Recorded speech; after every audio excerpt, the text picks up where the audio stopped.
Môre, hoe gaan dit daar? Dit gaan goed hier by my en ek hoop dat jy 'n wonderlike nagrus gehad het en dat jy wakker is, uitsien vir hierdie nuwe dag wat die Here vir ons gee. Is lekker om vanoggend saam met julle te kuier. Drink jou koppie koffie, vee daai slaap uit jou oë uit, gaan was jou gesig en gaan trek mooi aan. Want die Here gaan hierdie dag saam met jou in en hy gaan vir jou op nuwe plekke bring. Plekke waar jy vir hom iets kan gaan beteken. Ek wil graag ons week afsluit en ek lees vir julle uit Sagaria hoofstuk 4 en ek lees vir julle daar vers 6. Hier is die boodskap van die Here aan Serubabel. Nie met mag en krag sal jy slaag nie, maar deur my gees. Nie met mag en krag nie julle, deur die gees van God. Ja, julle, dis vanmôre nodig dat almal van ons, dat ons die grense van 'n skynbare onmoontlikheid in ons lewens begin afbreek. Miskien is die grootste grens wat ons moet afbreek, die grense van ons teenkanting om die Heilige Gees toe te laat, om net algehele beheer van ons lewens oor te vat.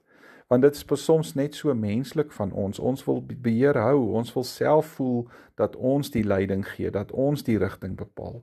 Maar ek en jy moet daai grense breek, om die Gees toe te laat om te werk. Ons het so baie klein koninkrykies waarop ons besitlik is, en ons wil God baie keer nie gesag oor daai koninkrykies gee nie. En dit laat my so dink aan hierdie verhaal van Sagaria. Hy het saam met Israel teruggegaan Jerusalem toe, na amper 75 jaar wat hulle in Babylon as ballinge geleef het. En hulle het teruggegaan met 'n taak, en die taak was om die mure en die tempel van Jerusalem te gaan herbou.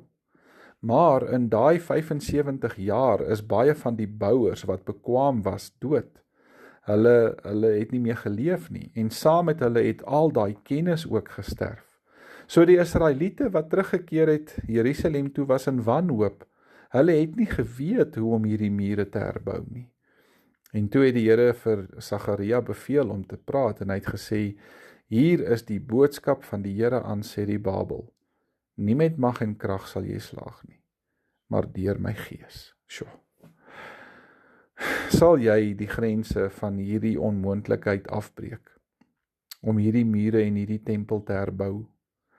Jy en ek moet die Heilige Gees toelaat om 'n nuwe geleentheid in ons te skep, om deur ons tempels te herbou.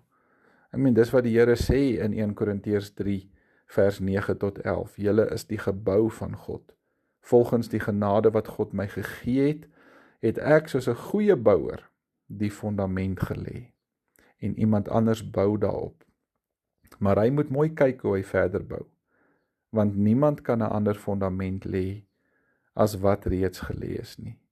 En daai fondament is Jesus Christus.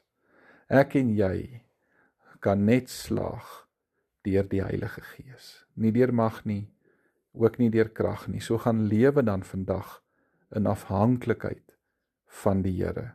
En kyk hoe hy jou dag vir jou gaan leef, saam met jou. Kom ons maak die oë toe, dan bid ons.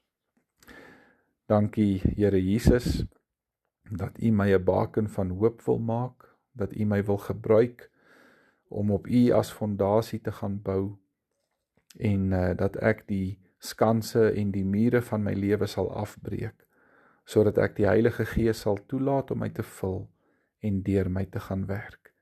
Help my om dit vandag reg te kry, in U naam alleen. Amen. Dankie julle vir die wonderlike week wat ons weer beleef. Dis vir my altyd so lekker om dit saam met julle te doen. Mag julle 'n wonderlike dag hê, en as die dag verby is, vat die naweek, gaan rus 'n bietjie, geniet dit saam met jou mense, en dan praat ons weer volgende week. Totsiens.